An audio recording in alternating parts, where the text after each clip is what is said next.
Hello, and welcome to Mind and Money Show, where we talk all things mindset, money management, and our entrepreneurial journey. Along the way, we're going to throw in some amazing guests for good measure. I'm Shane Hyland. I'm Gareth Shears. This show is going to change your life and teach you skills that school never taught you. Boom.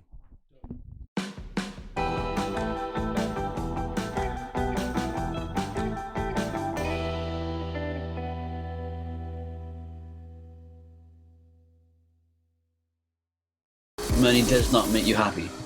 Don't get me. It's great to have, and that's the truth of it, isn't it? You know, when you've achieved and you have money that's in the bank and you can secure your children's future, that is good to have, no doubt. It is, but that I put the work in for that, so it's good to have. But money doesn't make you happy. No, it doesn't. Contentment in life makes you happy. Being happy where you are. In the moment and having things to look forward to and strive to. Everybody's different, aren't they? Everybody has different motivations. For me, it's how much can one man achieve in his life? What are my capabilities? What are the possibilities for me? How far can I take my journey? That's what gets me going. Leaving it all out there on the pitch, effectively, isn't it? Absolutely, mate. What more can I do? It's knowing your goals, your dreams, your aspirations, knowing your numbers, because not somebody could have the same agency as you in Edinburgh. They could sell it for the exact same amount of money on the exact same day, but they may need more money than you because they've got 9 kids, or they enjoy motorsport and they want to go to Monaco. It's not down to the money. It's about knowing the figures that you need to do the life that you enjoy, that makes you, your family, your friends, and all of those happy. Yeah, it's having a plan, isn't it? Basically. Having a plan. So I kind of mapped out exactly how much money I was going to give to each of my children, and they're all varying ages. So when they all hit certain ages, that they will have the same amount, depending on compound interest or whatever investments it was. So when they turn 18, they have the same amount. When they turn 21, it's the same amount. 25, 30, their first child, my grandchildren. So kind of all mapped out. So I put in X amount and that for each of them, and that builds up over time. You know what I mean? So the day that money was transferred, I was, you know what I mean? Talk about pressure on them. When they get to this age, they can have this. When they get to 30 and they have a child, they can have more money. If they don't have the child at 30, they're not releasing any more money. Have you read my plan? That's what I'm doing. What do you mean? Get out. No. Dad, some news to tell you. Well, it's not going to be a surprise. You just turned 30 yesterday. Deal off. So my eldest son, Archie, he turned 16 in January. He's doing his GCSEs now, right? So when I tell people this story, they look at me like, I'm some bad man. So I give my children pocket money, right? Every month. They get £50 a month. And when they turned 11, they had bank accounts. But before that, I was using the Go Henry. So I could see everywhere they were spending it, right?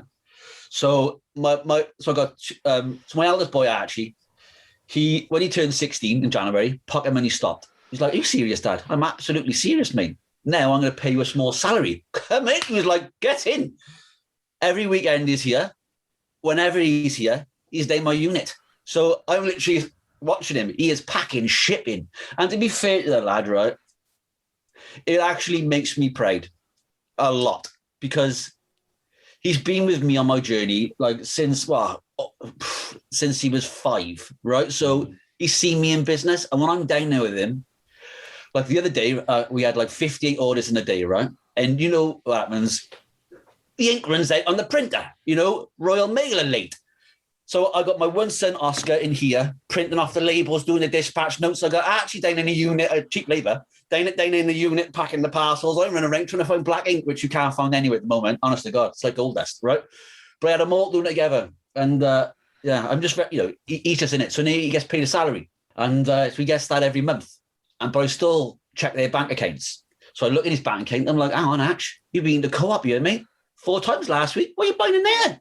Do you know what I mean? Oh, it's like this. Co-op, McDonald's. Co-op, McDonald's. New bike wheel. New bike chain. Co-op. So, yeah, The company finance director, the family finance director. I am like that. Wait, hang on. You spent £3.30 in Co-op this morning. Where's this £2.20 for? Hang on a minute. Where's the receipt? No, but they love it. And my younger boy, Oscar, he's the same. You know what I mean? Yeah, he'll get there. So yeah, I'm managing their finances as well. But to be fair to the lads, they're very good. Very good. Teaching them the value of the money. Because realistically, they could grow up with a silver spoon in the mouth and not understand the value of it. But by doing it that way, it's understanding that hard work rewards you in terms of a salary. Now, I'm not in favor of paying somebody on a monthly basis. Jesus, you could go to 2 weekly, Well, he has a monthly. Do you know what? That's just the way it is. Like, I bought him a new bike. Well, actually, he wanted a new bike. My son's in the mountain biking, right? He's absolutely amazing at it as well. Like, honestly, he's broke his wrist a few times, hurt his shoulder, dented his leg, but he's good at it. He's really good at it. And he wanted a new bike. And this bike was a couple of grand. And he already had a few bikes. He's like, Dad, I found this new bike. I want it. I said, brilliant. Sell your other bikes. Sorry, mate. That's what you got to do. Well, you got to sell. Yeah, you got to sell it. Sell the downhill. Sell your hardtail if you want that bike. But I need that one. What are you going to do about me? What are you going to do? Sell the bikes. I love it. I love that. In previous episodes, we come up with a question of mental toughness in businesses has been something that's come up a lot with many, many people. How do you cope with the bad days or the tough days and having maybe, I don't know, since post S3 and pre S3, because back then you probably had to put on a happy face all the time when there was bad days, but even since then, if there've been, how do you get through those days? Because everyone thinks now, lots of money in the bank. As we said earlier, you got to be happy because money brings you happiness. But as we know, it doesn't. So those tough days are hard to get through, or how do you get past them? Oh, that's a good question. That is. It's a really good question, and it was. So I've been thinking about it. I've listened to all the other podcasts, right? I absolutely love them, and that's the reason why I'm on here with you. And I think you're authentic and genuine, so I'm going to be true. And it's not easy. It's not easy at all. It's not easy. And as I said in the very beginning, really, I was grieving. And also, I felt like I lost my identity a bit. That sounds a bit stupid, but I felt like I lost my identity a bit, right? And some of these people, mind, I've been working with every day for like the best part of 10 years. Seeing them all the time, right? And so that was one of the things that affect me. And also lots of things in my past, recent years, things I'm not happy with myself or whatever. So I've had some dark times, right? And I had enough really of wearing masks where behind them I was, just sad, like really fucking sad. But on the mask, on the front of it, you wouldn't know. I could just put it on. You wouldn't know. Yeah. And that got really tiresome for me. Like, it started to drain me, carrying this persona and being this kind of, it just bothered me. So, answer to your question, I didn't cope with it very well, to be honest with you, Shane. No, I didn't. So I got to the point where I felt like I was losing myself a bit, like I was being a bit irrational in my own thoughts and listening to that negative chatter. So I reached out to help, and I've been having coaching every week, and I'm still on that journey, but starting to get the belief back in myself a bit, and I'm not asking for sympathy or anything from anybody. This is my problem. I'm dealing with it. You asked the question. So it is hard to put on a face because it's a mask, because it's an authentic. And that's what I had enough with, really. I had enough of not being authentic. I had enough of not expressing myself the way I wanted to. I had enough of just like, I just had enough. And it's easy to look at the culture, mad S3 culture, mad, and all that. But towards the end of it, as I said, when it started, I took the culture as far as I could go. It was also because I just couldn't keep that up, as in it was I just needed more time myself, really. So wearing those masks is hard. And my only advice now, really, as part of why MESOA exists, is to, and it's really easy when people say, talk to your friend, speak to somebody. Do you know how hard that actually is to actually say, well, I'm not going to say, but it's just hard. So yes, we have to talk to people, but it's that first step. And that's what I found. It was like, I've spoken to friends in the past, and obviously my wife and other people, I've spoken to them, but sometimes you need professional, you need to speak to somebody who can show you and teach you and non-judgmental of ways of bettering yourself, forgiving yourself. So yeah, kind of for me, mental toughness is having the courage to speak to somebody professional and do something about it. And that's why I'm kind of putting myself out there a little bit more now, because, starting to feel better. So my advice to anybody really who is listening to this, who is feeling like trapped or don't really like himself or not sure of where to go or what to do, or that they're not finding the challenge no more, is to speak to somebody professional first, because they'll give you some kind of ways of dealing with it. That's the honest version, boys. I can't say more on that, really, on that. That's superb. I think maybe especially as men as well, we're very good at trying to hide things, and we don't want to get off our chest. And I agree with you. It's not easy just to talk to a friend, because I think in a way, they've got a emotional interest in you as well. I think you need that ability to go to someone who doesn't know you, doesn't have the kind of preconceived ideas of the personality you might be, because your friends would have seen you as the Matt that at times wore that mask. Do you know what I mean? Yeah. As well. Yeah, they would have seen some of the other times as well, but I think you're right. I think it's that ability to, and that's another thing of taking yourself out of your comfort zone, going to somebody professionally and actually opening up, and they will teach you the methods and the coping mechanisms which kind of help you to kind of open back up again. Yeah. One of the things we're working on is not necessarily, it's about taking the masks off.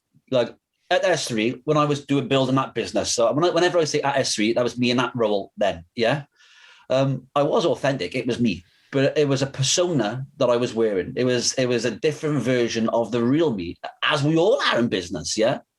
But that level of where that culture and that kind of that outward, persona of that me in that industry, that was what just took over my life.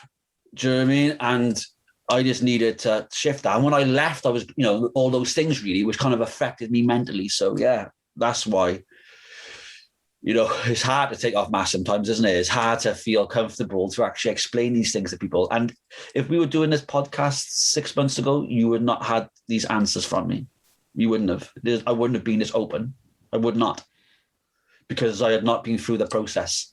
So I know this is kind of deep, isn't it? But I had to word myself before I came on, really. But it's a journey, isn't it? And you'll probably, as the years go on now, Matt, you'll probably become even more open about your kind of feelings and kind of how you'll probably discover more things about the past years. Do you know what I mean? And yeah, and it's commendable to do it, because so many people don't. They just bury their head in the sand, and then they can't understand why they're feeling like this and feeling like that. You probably tried to use fishing as your escapism, didn't you? But it didn't work. All it did then was made you even more competitive than you already are, and probably shielded that stuff. Do you know what I mean? Which now you're starting to kind of come out about.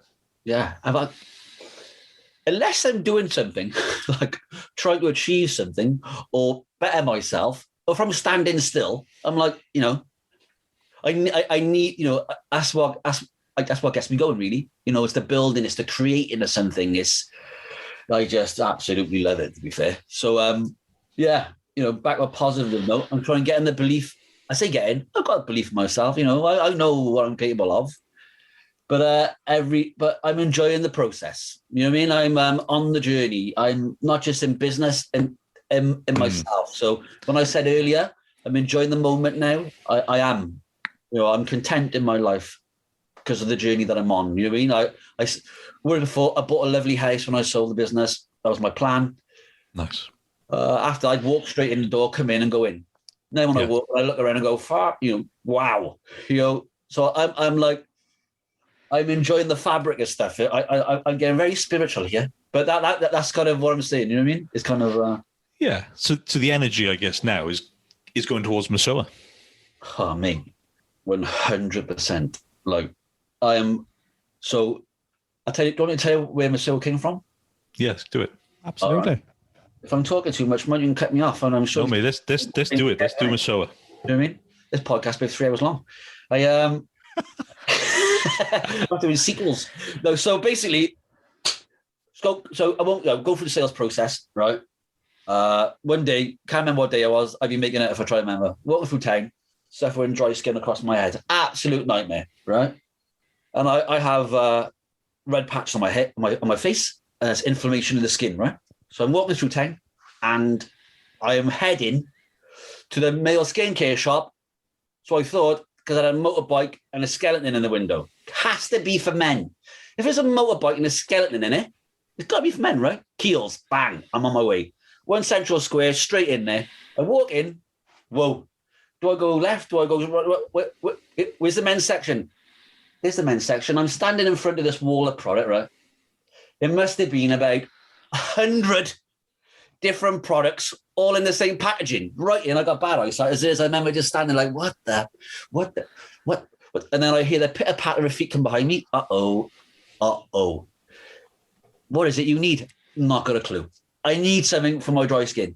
Do you need a night cream? Do you need a day cream? Do you need an eye cream? I'm like, whoa, bang, off the shelf. This will do. Bang, in the bag, boosh, out the door. Poof, lucky escape.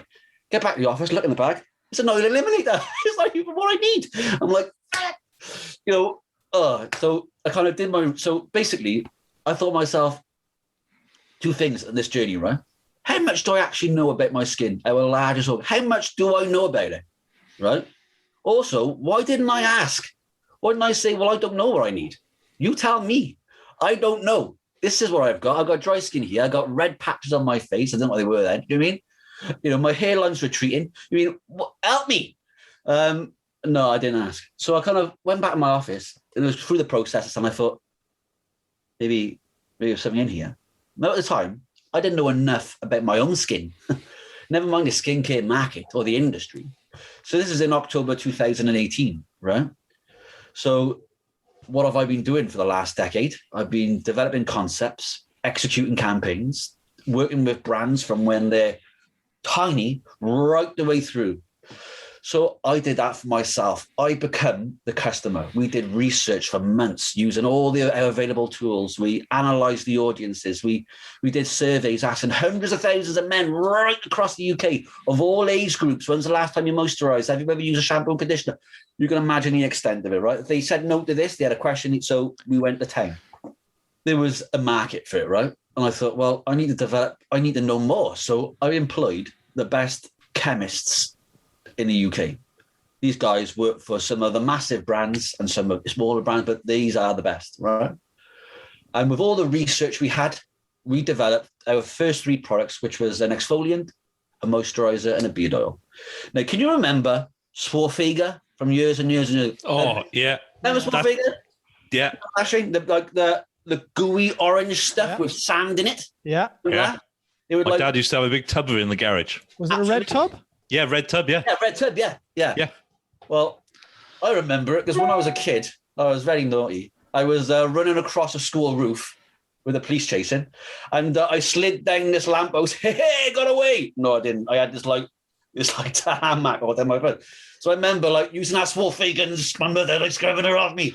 So I always remember that I took the skin off, So our exfoliant, I wanted to create something like that for guys, right?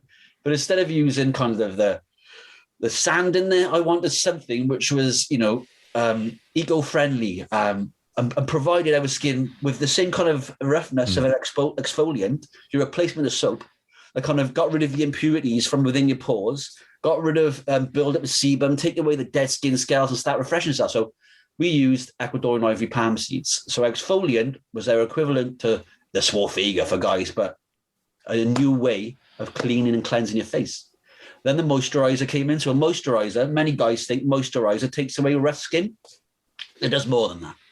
So without going into everything, after you kind of exfoliated and you've washed your face, you use moisturizer to nourish your skin, seal, kind of close back up your pores, help protect your skin, and also kind of take away the dry skin as well. So there's various different moisturizers. And then the beard oil, because beards are not going nowhere. I got one now. Loads of guys go, I see you got a beard as well, Gareth. So, beards, so that's why I had a beard oil. And then it went incredibly well. We launched. The pandemic hit, nobody was thinking about moisturizing. And then October came and I kind of pulled up my socks, as I discussed earlier, redeveloped my website, went down more of the educational route. So if guys don't know what it is they need, we now ask them, are you new to skincare? Do you need better skin condition? Do you need to have a stronger beard? Do you need a less razor burn shave? So more educational. And from October to we are now, we're now up to 3,900 customers, 75% repurchase rate, 58 orders a day. Subscription rate is flying, absolutely getting there. And we launched a community on our website as well, which goes back to the kind of male mental health kind of non-judgmental community where we say to guys, this is how you moisturize. This is how you wear an exfoliant, use an exfoliant. And there's going to feel good stories on there of guys who have been through some hard times and come out the other end. So MESOA For Men is a premium male skincare brand, but for the everyday man, because we're all everyday men, yeah? And our kind of core audience is 35 to 50-year-old men. And the reason being is younger men, they've been using lotions and potions and wax in there for ages. They're well looked after, isn't it? And then guys 55, 60 plus, not all of them, but a proportion of our research we found, they're happy with the way they are. They've never used the stuff, they're okay. There's guys our age in the middle like, hang on a minute, I want to look more like them and I haven't got a clue what I need to do. So this is our audience and it's just taken off. So that's the kind of journey that I'm on. I've got big plans for the future. So yeah, watch this. All of your products smells lovely. Thank you very much, Shane. Appreciate that, mate. Peppermint stuff. It resonates with me though, Matt, because I went into exactly the same shop, exactly the same thing, and looked at actually my wife with me when I did it, and they did come over and they were like, "You need this, you need that," and I tried it, and I have the same. So I have red patches there just by the side of my nose on my forehead. Yeah. The stuff they gave me actually irritated it. Yeah. So that went gone. I think I was worse off by about 80 quid that day as well. I know. But no, I walked into exactly the same shop for exactly the same reason, and it is interesting. But I think you've kind of you're cornering a market there, because I 100% agree with you that there's this age, and I'm in that bracket. I know it doesn't look like it. The skin looks great. What products do you use? Oh, well, exactly, mate. It's on your top. We know exactly what it is. But there is that, and you are striving to kind of do that little bit better for yourself, make yourself look that little bit kind of better and tidier, and like kind of, hey, we're not getting younger. We need that bit of extra moisturizing and look after ourselves. Yeah, why shouldn't we? 100%. Why should we? I love my routine every morning. I'm in. You mean? So my routine, I go training, I come back. First of all, I use my cleanser, my face wash. I take my time. What's a rush? And then I use my exfoliant, get right into those areas, get rid of all that build-up of impurities in my pores and get rid of the dead skin cells. I'm like selling this like QVC is, isn't it? And then I kind of use and today on the show. 15 boxes left. Counting down. 3.99, we've got 5 left. So yeah, and then I moisturize. And on the weekends, boys, well, I can't tell you our story, but like that's I got my fingers in the water, my toes in the oven. I'm like, I'm routine, cucumbers. I love a spa day, so I can throw it out there, mate. So don't worry about that. Oh, absolutely. But but one thing I have noticed actually with your marketing, you did this in S3, didn't you? The back of the bus. Yeah. This time though, we're not staying with the only skincare brand in the world. No, I just love that. That's the thing which I don't know whether you should be synonymous with that, but that's the thing I kind of remember is the back of the bus thing. And I saw MESOA on there and I was like, he's back at it. Oh, I'm back at it, mate. Yeah, absolutely. So, so we got buses running. We got some digital booked, all very strategic, It's kind of my bag, isn't it? So I know what kind of works, and I know what mediums are for fame. We need a bit of that. Buses are very much for the fame. You know what I mean? They're for the brand. This way, you see a digital ad, you might hear something on the radio, you see it on the bus. It's the multiplier effect. Do you know what I mean? So clever touch points. But in at the end of this year, I say end, like September, October time, we've got a national campaign running. So we're kind of gearing up for that now. So you'll be seeing us everywhere. Do you know, it's come full circle now. We chatted at the start about the beginning of the journey, not I was going to say the divorce, the separation, the grief from S3, and you could see almost a tear in your eye, and now you can see a twinkle in your eye, and the positivity and the energy. It's all back. That Ferrari might be bought a bit sooner than 55. Yeah, 5 years time. Yeah. No, so yeah, I will have one day, Shane. I appreciate that, mate. Thank you. I do, because I'm sure you've seen some of my videos on LinkedIn and stuff. You know what I mean? I'm sure people are sick and tired of seeing them now. I mean, packing one parcel looks the same as packing 500, I know. But when I'm in there packing those parcels, everyone that I seal up and I put the product in there and I add a little bit extra or I put the labels on, it means everything to me. Like most days now, I'm packing 50 on my own every day. I'm in a rhythm. I'm like Freddie Five Hands in it. Do you know what I mean? But I love it. I've gone to the post office, so I had Royal Mail pick up. And there's one in there, I'm thinking that moisturizer's not the wrong way around. And I've got to go through them to find them. You know what I mean? So I just love what I'm doing. I just absolutely love it. Yeah. Amazing. No, the journey is enjoyable. Superb. Yeah. Like I kind of normally ask what's next now, but I think we've kind of covered that. I think we kind of know where kind of Matt's going. I think there's a personal journey as well, isn't there, in there? Not just the kind of the next steps of MESOA. I think there's a lot of personal discovery as well, isn't there? Absolutely. Yeah. Do you know, before this, I didn't know what to expect, Chanty, Matt. One of the lines that came from the Wales Online, I just had here. Matt comes across as brash, confident, maybe even cocky, and he speaks in quick, short sentences. And I was thinking, whoa, are we going to have this really, yes, no conversation? And it's blown my socks away. It's been really, really powerful. You've been brutally honest. Everything's been thrown on the table. It's knocked me back. Really appreciate it. And when all of this crap finishes, there is an afternoon of a few beers and a very greasy burger to say thank you for coming on this, because I think you be throwing everything into this today has been absolutely superb. Really, really appreciate it. Thank you guys for giving me this space and this opportunity to speak to you both, and just to tell a bit more of my story, because this means more to me than you know. So I really, really, really genuinely, authentically appreciate it. I do. Thank you, boys. Thank you, Gareth. Thank you, Shane.